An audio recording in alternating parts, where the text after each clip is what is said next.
ሰዎች አልኮል መጠጣት የጀመሩት መቼ ነው?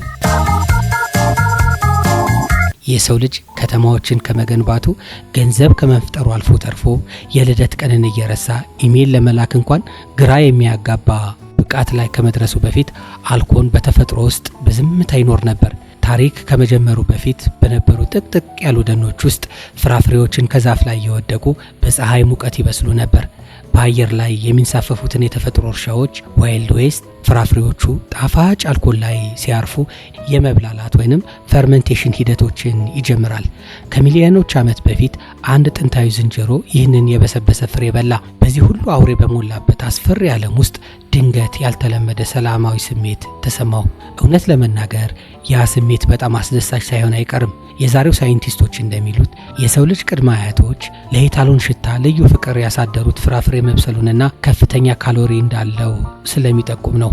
በየቀኑ ከረሃብ ጋር ስለሚታገሉ ፍጥረታት እያንዳንዱ ካሎሪ ወሳኝ ነበር። የነካቸው ፍራፍሬዎች ጠንካራ ሽታ ስላላቸው በጥቅጥቅ ጫካ ውስጥ በቀላሉ ያገኝ ነበር። በዝግመተ ለውጥ ወይም በኢቮሉሽን ምክንያት አእምሯችን ያንን ጣፋጭ ሽታ እንደ ሐሴት እንዲያየው ተደረገ። ነገር ግን ዝግመተ ለውጥ ከ3 ፍሬ በላይ አትብላ የሚለውን ማስጠንቀቂያ መጽሐፍ ዘነጋ። ዛሬም ቢሆን የዱር እንስሳቶች በአጋጣሚ ይሰክራሉ። ወፎች የነኳቸውን ፍራፍሬዎች በልተው ከዛፍ ቅርንጫፎች ጋር ይጋጫሉ። ዝሆኖች የበሰበሱ ፍራፍሬዎችን ተመግበው ሲንገዳገዱ ይታያሉ። ዝንጀሮዎችም የበሰበሱ ምግቦችን ምክንያት እርስ በርሳቸው ሲጣሉ ተስተውሏል። ይህ የሚያሳየው ተፈጥሮ የሰካራምን ክርክርን የፈጠረችው የሰው ልጅ መጠጥ ቤቶች ከመመስረቱ ከብዙ ሺህ ዓመታት በፊት መሆኑ ነው። ለጥንታውያን አዳኞች ከአልኮል ጋር መገናኘት የተለመደ ነበር። በዛፍ ጉድጓዶች ውስጥ የታሰረ ማር ከዝናብ ውሃ ጋር ሲቀላቅሉ ይበሰብስ ነበር። በእንስሳት ቆዳ ውስጥ የተረሱ ፍራፍሬዎች ቀስ በቀስ ይለወጣሉ። በቅርጫት ውስጥ የቀሩ ፍራፍሬዎች በሙቀት ምክንያት ይፍለቀለቁ ነበር። ጥንታውያን ሰዎች በሳይንሳዊ መንገድ ምን እየተካሄደ እንዳለ አያውቁም ነበር። የሚያውቁት ግን ውጤቱ ብቻ ነበር። ሙቀት፣ ፍዘት፣ መሳቅ፣ ከልክ ያለፈ በራስ መተማመን ነበር።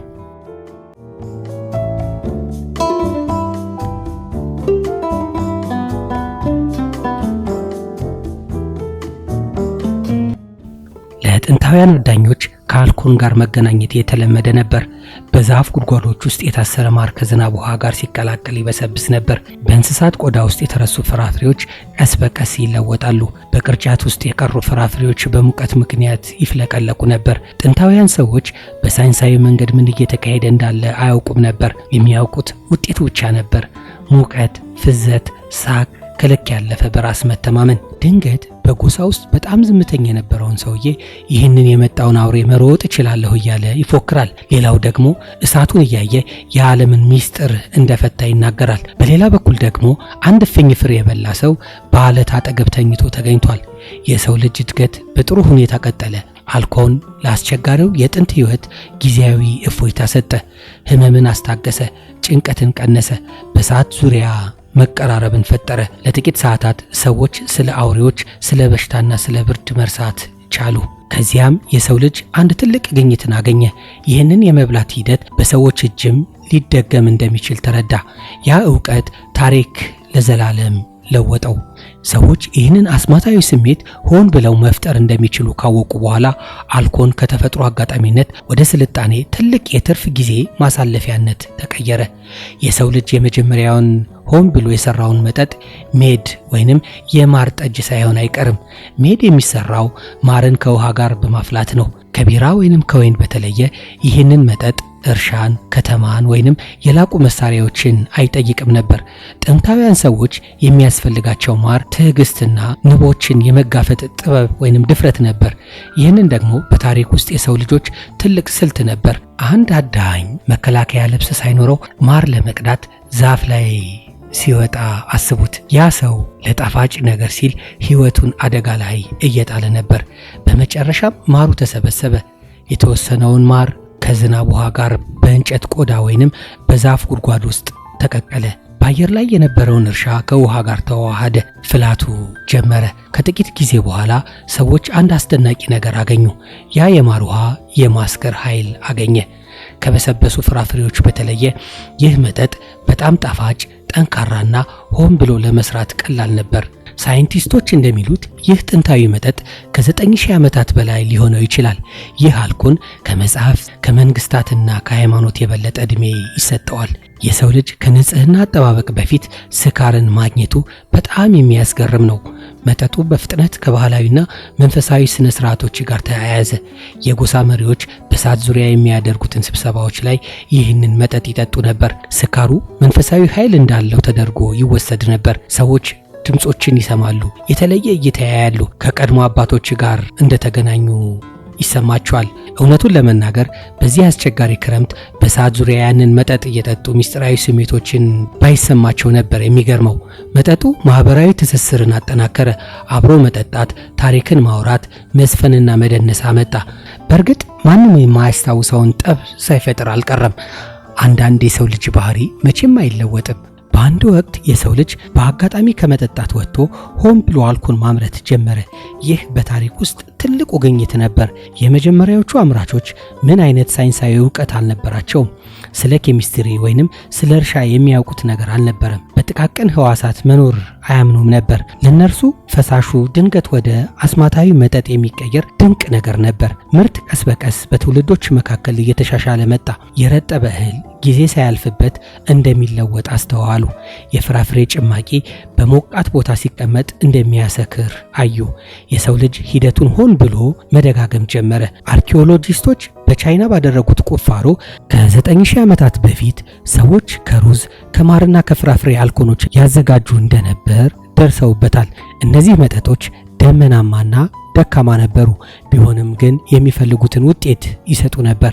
የሰው ልጅ ሰፈራ እያደገ ሲሄድ አልኮል በማህበራዊ ህይወት ውስጥ ትልቅ ቦታ አገኘ። ሰዎች በሰርግ በቀብርና በሃይማኖታዊ በዓላት ላይ ይጠጡ ነበር። አልኮልን ማጋራት እንግዶች ወደ ወዳጅነት ቀየራቸው። በእርግጥ የዓለም የመጀመሪያው ራስ ምታት ሃንጎቨር ሳይፈጠር አልቀረም። በድንጋይ ዘመን በብርድ ጎጆ ውስጥ በብርቱ ራስ ምታት መንቃትና ትናንት ማታ ለጨረቃ ስትዘፍን እንደነበርክ በጓደኞች ሲነገርህ አስበው እስኪ። የሰው ልጅ እድገት አንዳንድ ጊዜ በጣም ያሳፍራል።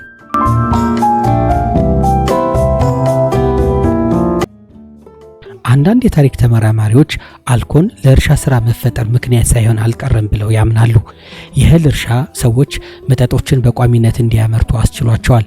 እንዲያውም የጥንት ማህበረሰቦች እህልን ያመረቱት ለዳቦ ብቻ ሳይሆን ለቢራ ጭምር ነው የሚል ጠንካራ ቲዮሪዎች አሏቸው። ይህ ማለት ስልጣኔ በራሱ አልተፈጠረም፣ ሰዎች አስተማማኝ የመጠጥ አቅርቦትን ስለፈለጉ ነው ማለት ነው። ከተማዎች፣ ህጎችና ቋንቋዎች ሁሉ ከዚህ ፍላጎት ጋር የተያያዙ ሊሆኑ ይችላሉ።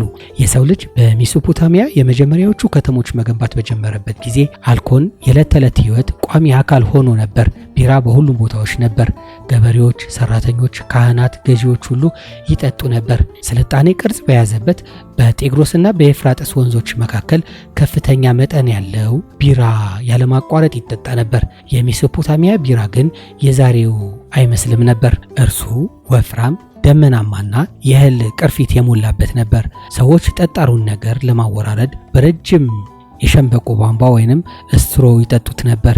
የጥንት ሰራተኞች አብረው ተቀምጠው ሞቅ ያለውን ቢራ በቧንቧ እየጠጡ ስለ እርሻ መስኖ ሲያወሩ ይታያቸዋል።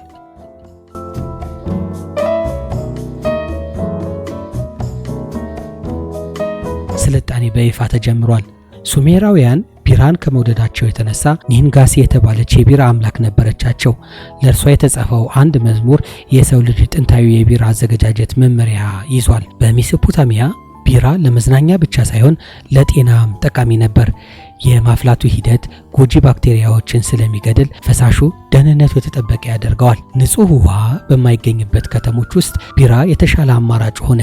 ሰራተኞችም ደሞዛቸውን በከፊል በቢራ ያገኙ ነበር። አንዳንድ ሰራተኞች በቀን ውስጥ በርካታ ሊትር ቢራዎችን ይሰጣቸው ነበር። ከከባድ ድንጋይ ውሎ በቢራ መክፈል ለጥንቱ ሰዎች ትልቅ ነገር ነበር። ሃይማኖት፣ ንግድ፣ ጉልበትና እርሻ ሁሉም በቢራ ዙሪያ ይሽከረከሩ ነበር። በአባይ ወንዝ ወይንም ናይል አካባቢ ስልጣኔ ሲያብብ ጥንታውያን ግብፃውያንና ኢትዮጵያውያን አልኮል በከፍተኛ ጉጉት ተቀበሉ። የሚያሰክሩ መጠጦች በግብፅና በኢትዮጵያውያን የዕለት ተዕለት ህይወት መሰረት ሆነ። ሀብታም መኳንንት፣ ገበሬውና ግንበኞች ይጠጡ ነበር። የናይል ወይንም የአባይ ውሃ ሁል ጊዜ አስተማማኝ ስላልነበረ ሕፃናት እንኳን ሳይቀሩ በውሃ የተበረዘ ቢራ ይጠጡ ነበር። የግብፅ ቢራ በጣም ወፍራምና እንደ ፈሳሽ ዳቦ ገንቢ ነበር። ጥንካሬና ተስፋ የሚጠይቅ መጠጥ ነበር። ፒራሚዶችን የሚገነቡ ሰራተኞች የቢራ ድርሻን ያገኙ ነበር። ሙሉ የሥራ ሰዓቱን የሚመራው በዚሁ መጠን ስርጭት ነበር። በጊዛ አቅራቢያ የሚገኝ አንድ የደከመ ሰራተኛ ቢያንስ ዛሬ ማታ መጠጤን አገኛለሁ ብሎ ያስባል። ግብፃውያን አልኮን ከሃይማኖት ጋር አያይዙትም። በተለይ ሀቶር የተባለችውን አምላክ ለማክበር በሚደረጉ በዓላት ላይ ከፍተኛ መጠጥ ይጠጣ ነበር። በዓላቱ ሃይማኖትና ጭፈራ የቀላቀሉ ነበሩ። አልኮን ግብፃውያን እስከ ሞት ድረስ አብሯቸው ይጓዝ ነበር። የመቃብር ላይ ስዕሎች በወይን በቢራና በሙዚቃ የተሞሉ ግብዣዎች ያሳያሉ። አንዳንድ መቃብሮች ለቀጣዩ ዓለም ተብለው የተቀመጡ የአልኮን ማሰሮዎች ይዘዋል። ግብፃውያን የዘላለም ሕይወት በአልኮን እንደሚሻሻል ያምኑ ነበር። ይህ ምናልባትም ፈርዖኖች በድንጋይ ትሪያንግል ወይም ፒራሚዶች ውስጥ ለዘላለም ለመቀበር ለምን ደስተኛ እንደነበሩ ሊያስረዳን ይችላል። ግብፃውያን በአባይ ወንዝ ላይ ቢራን ሲያመርቱ፣ ጥንታውያን ግሪኮች ደግሞ የበለጠ የተራቀቀ ነገር አዘጋጁ። እርሱም ወይን ነው። በሜዲትራኒያን የአየር ንብረት ውስጥ የወይን ተክሎች በጥሩ ሁኔታ አደጉ። በግሪክ ማህበረሰብ ውስጥ ወይን መጠጣትና ስለ ፍልስፍና ማውራት እንደ ትልቅ ምሁራዊ ስኬት ይቆጠር ነበር። ወይን በግሪክ የባህል የደረጃና የስልጣኔ ምልክት ነበር። ግሪኮች ወይንን በትክክል ከውሃ ጋር ቀላቅለው በሶፋ ላይ ተኝተው ግጥም ካወሩ እንደ ሰለጠኑ ይቆጥራሉ። ያለ ውሃ ዝም ብሎ መጠጣት ግን እንደ ባለጌነት ይታያል። ምንም እንኳን ብዙ የግሪክ ግብዣዎች በአስገራሚ ሁኔታ ቢያልቁም ወይን ግን ትልቅ ክብር ነበረው። ግሪኮች ዲዮናገስ የተባለ የወይን አምላክ ነበራቸው። እርሱም አልኮን ብቻ ሳይሆን ጭፈራና ስሜትን መግለጽ ይወክላል። የታሪክ ምሁራን እንደሚሉት የግሪክ ቲያትር ራሱ የተፈጠረው ከነዚህ የወይን በዓላት ነው። የግሪክ ሲምፖዚየም በመላው ጥንታዊ ዓለም ታዋቂ ነበር። እነዚህ ሀብታም ወንዶች የሚሳተፉባቸው የመጠጥ ስብሰባዎች ነበሩ። እንግዶች ስለ ፍልስፍና፣ ፖለቲካና ስነ ጥበብ ይወያዩ ነበር። በአስተሳሰብ የተጀመሩ ክርክሮች በመጨረሻ ግን በዘፈንና በጩኸት ይጠናቀቃሉ። የወይን ንግድም በሜዲትራኒያን አካባቢ በጣም ሰፊ ነበር። የሰው ልጅ አልኮንን ከህልውና ወደ ትልቅ ኢንዱስትሪነት ቀይሮ ነበር። ግሪኮች ወይንን ወደ ባህል ቀየሩት። ሮማውያን ደግሞ ወደ ግዛት አቀፍ ያኗኗር ዘይቤነት ቀየሩት። በሮም የስልጣኔ ማዕበል ወቅት አልኮን በሁሉም የማህበረሰብ ክፍሎች ውስጥ ይፈስ ነበር። ሴናተሮች በግብዣዎች ላይ፣ ወታደሮች በጦር ሰፈሮች ውስጥ እና ተራ ዜጎች በጫጫታ መጠጥ ቤቶች ውስጥ ይጠጡ ነበር። በብዙ መልኩ ሮም ግማሹን ዓለም ድል ያደረገችው በመጠኑ ሰክራ ነበር ማለት ይቻላል። የሮማውያን ወይን ግን ከዛሬው ወይን የተለየ ነበር። አንዳንዶቹ ከእጽዋት፣ ከቅመማ ቅመም፣ ከባህር ውሃ ወይንም ከማር ጋር ይቀላቅሉት ነበር። ውድ ወይኖች የሀብታሞች መገለጫ ሲሆን፣ የድሆቹ ወይን ግን በጣም መጥፎ ጣዕም ነበረው። በሮም ከተሞች ውስጥ ውሃ አስተማማኝ ስለነበረ ወይንን ከውሃ ጋር ቀላቅሎ መጠጣት የተለመደ ነበር። ሕፃናት እንኳን ሳይቀሩ ደካማ ውህዶችን ይጠቀሙ ነበር። የሮማውያን ግብዣዎች ከልክ ባለፈ ቅንጦት ይታወቃሉ። ሀብታሞች ባሪያዎች ምግብና ወይን የሚያቀርቡላቸው ታላላቅ ምሽቶች ያዘጋጁ ነበር። አንዳንድ ንጉሠ ነገሥት ለምሳሌ ኔሮ መጠጥ በመውደዳቸው ይታወቃሉ። ሮም በፖለቲካ ትርምስ ውስጥ እያለች እርሱ በግብዣዎች ይደሰት ነበር። መጠጥ የሮማውያን ወታደሮችም በየቦታው ይከተላቸው ነበር። በብርድና በዝናብ የተጓዘ ወታደር በደረሰበት የጦር ሰፈር ውስጥ ወይን ሲሰጠው ሞራሉ ወዲያውኑ ይነሳ ነበር። ወደ ሰሜን ስንሄድ ክረምቱ ረጅም በመሆኑና የቀን ብርሃን በመጥፋቱ የቪኪንግ ምድር የራሳቸው የሆነ ጠንካራ የመጠጥ ባህል አዳብረው ነበር። በስካንዲኔቪያ አልኮል መዝናኛ ብቻ ሳይሆን ሕልውና፣ ዲፕሎማሲና ሃይማኖት ነበር። ቪኪንጎች ቢራና ሜድ ያለማቋረጥ ያመርቱ ነበር። ማር ውድ ስለነበረ ሜድ የተከበረ መጠጣቸው ነበር። እህል ደግሞ ለዕለታዊ ቢራ ያገለግል ነበር።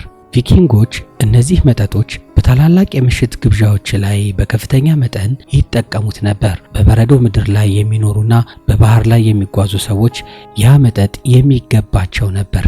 ግብዣ በቪኪንጎች ማህበረሰብ ውስጥ ማዕከላዊ ቦታ ነበረው። መሪዎች በትልቅ ጭስ በተሞላበት ቤቶች ውስጥ ተዋጊዎችና ቤተሰቦቻቸው ሰብስበው ያጠጡ ነበር። አብሮ መጠጣት ታማኝነትን ያጠናክራል። ስምምነቶችና መሐላዎችም የሚፈጸሙት በመጠጥ ውስጥ ነበር። አልኮል መንፈሳዊ ትርጉም ነበረው። የኖርስ አማልክት ራሳቸው በታሪኮቻቸው ውስጥ በጥብቅ ይጠጡ ነበር። የጀግኖች ማረፊያ ተብላ የምትታመነው ቫልሃን ለዘላለም የሚጠጧትና የሚበላባት ቦታ ተደርጋ ትወሰዳለች። የሰዎች ምግብ ሁል ጊዜ ተመሳሳይ ነው። መጠጡ ግን አንዳንድ ጊዜ ወደ ደም መፋሰስ የሚያመሩ ክርክሮችም ይፈጥር ነበር። አሮጌ በቀሎችና ስድቦችም ወዲያውኑ ይነሳሉ። ነገር ግን ያ መጠጥ ቅዝቃዜውን ለመቋቋም ትልቅ ረዳታቸው ነበር። ወይን በግሪክ ቢራ ደግሞ በቪኪንግ ወይንም በስካንዲኔቪያን ሀገራት ምድር ሲፈስ ጥንታውያኖቹ ቻይና በታሪክ ውስጥ እጅግ ጥንታዊና የተራቀቀ የመጠጥ ባህል እያሳደገች ነበር። አርኪኦሎጂስቶች በቻይና ከ9000 ዓመታት በፊት የተሰሩ መጠጦች አግኝተዋል። የቻይና ጥንታውያን መጠጦች ከሩዝ ከማርና ከፍራፍሬ ያዘጋጁ ነበር። እነዚህ መጠጦች ለአምልኮና ለስነ ስርዓቶች ያገለግሉ ነበር። በአንጻሩ ሰዎች ሙሉ በሙሉ የሚሰክሩበት መንገድ አልጠፋም ነበር። በሻንግ ስርወ መንግስት ዘመን፣ በሀብታሞች ዘመን የነሐስ መጠጫ ዕቃዎች ታዩ። ነገስታትና መኳንንትም አልኮል ያለማቋረጥ የሚፈስባቸው ታላላቅ የባህል ግብዣዎች ያዘጋጁ ነበር። የሥነ ሥርዓት ሕጎችም ነበሩ። መጀመሪያ መሪ ይጠጣል፣ ከዚያም እንግዶቹ እንደየደረጃቸው ይከተላሉ። ይህ የሰው ልጅ ይህ ነገር ካልተደረገ አደጋ አለው ብሎ ሕግ ማውጣቱን ያሳያል። አንዳንድ የቻይና መሪዎች ከመጠን በላይ በመጠጣት ይታወቃሉ። አንድ ታሪክ እንደሚለው አንድ ንጉሥ እንግዶቹን በቀጥታ እንዲጠጡት የወይን ሐይቅ ፈጥሮ ነበር። በተመሳሳይ ጊዜ የቻይና ምሁራንና ፈላስፎችም ከመጠን በላይ መጠጣትን ያስጠነቅቁ ነበር። የኮንፊሽየስ ባህል ልከኝነትና ስነ ስርዓትን ያስተምራል። አልኮል በራሱ ክፉ አይደለም፣ ነገር ግን ራስ መቆጣጠርን ማጣት የሰው ባህሪ ያበላሻል። ይህ ማስጠንቀቂያ በሁሉም ስልጣኔዎች ውስጥ ቢነገርም ሰሚ ግን አላገኘም።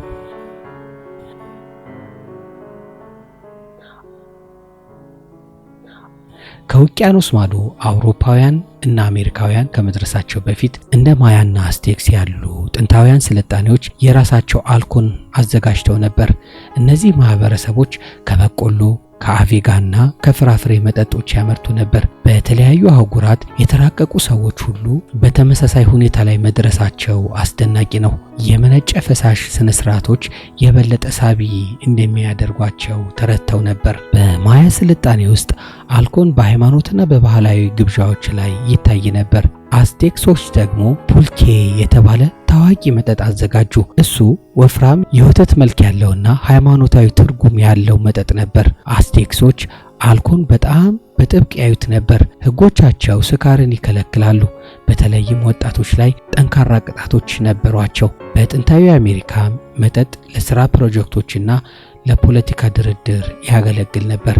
በመካከለኛው ዘመን ወይንም ሚድል ኤጅ አልኮል በአውሮፓ የዕለት ተዕለት ሕይወት ውስጥ በጣም በመዋሃዱ ሰዎች ከጠዋት እስከ ምሽት ይጠጡ ነበር። ቢራ፣ ወይንና ሲድር በሁሉም መንደሮችና ከተሞች ይፈስ ነበር። በአንዳንድ ቦታዎች ንጹህ ውሃ ማግኘት አስቸጋሪ ስለነበር አልኮል ማግኘት ግን በጣም ቀላል ነበር። በአንዳንድ ቦታዎች ንጹህ ውሃ ማግኘት አስቸጋሪ ነበር። አልኮል ማግኘት ግን በጣም ቀላል ነገር ነበር። ለተራው ገበሬ ደካማ ቢራ ከቆሻሻ ውሃ የበለጠ ደህንነቱ የተጠበቀ ነበር።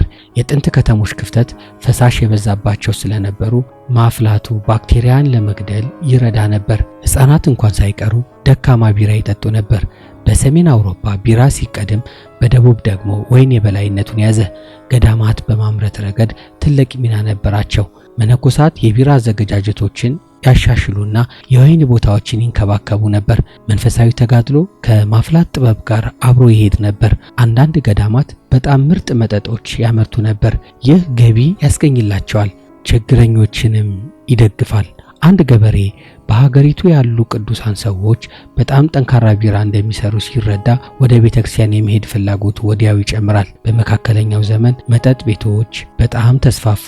መንገዶች ለምግብ፣ ለዜና፣ ለቁማርና ለመጠጥ እዚያ ይሰባሰባሉ። ስምምነቶች፣ ክርክሮችና ጥሎች ሁሉ በቢራ ምክንያት ይነሱ ነበር።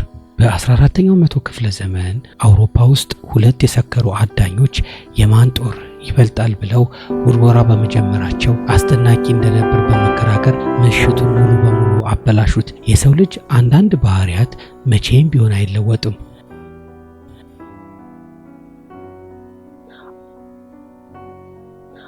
በሆነ ወቅት ላይ ጥንታውያን ሰዎች በአጋጣሚ ከመጠጣት ወጥተው ሆን ብለው አልኮል ማምረት ጀመሩ። ይህ በሰው ልጅ ታሪክ ውስጥ ከተመዘገቡት እጅግ በጣም አስፈላጊ ግኝቶች ውስጥ አንዱ ነበር። ምንም እንኳን በወቅቱ ለነበሩ ሰዎች ይህ ነገር እንደ ትልቅ ታሪክ ባይታያቸውም፣ ይህ ግኝት በወቅቱ ይበልጥ የሚደንቀው አንድ የደከመ አዳኝ እየፈላ ያለውን ማሰሮ በትኩረት እያየ እሺ አሁን ሰርቷል ብሎ የተናገረው ነው። የመጀመሪያው አምራቾች ምንም አይነት ሳይንሳዊ ዕውቀት አልነበራቸውም። ስለ ኬሚስትሪ፣ ስለ ልኬት ወይንም ስለ እርሾ የሚያውቁት ነገር አልነበረም። የጥንቱ የአልኮል ምርት በትውልዶች መካከል በሚደረግ የሙከራና ስህተት ትራያል ኤንድ ኤረር እያደገ የመጣ ነው።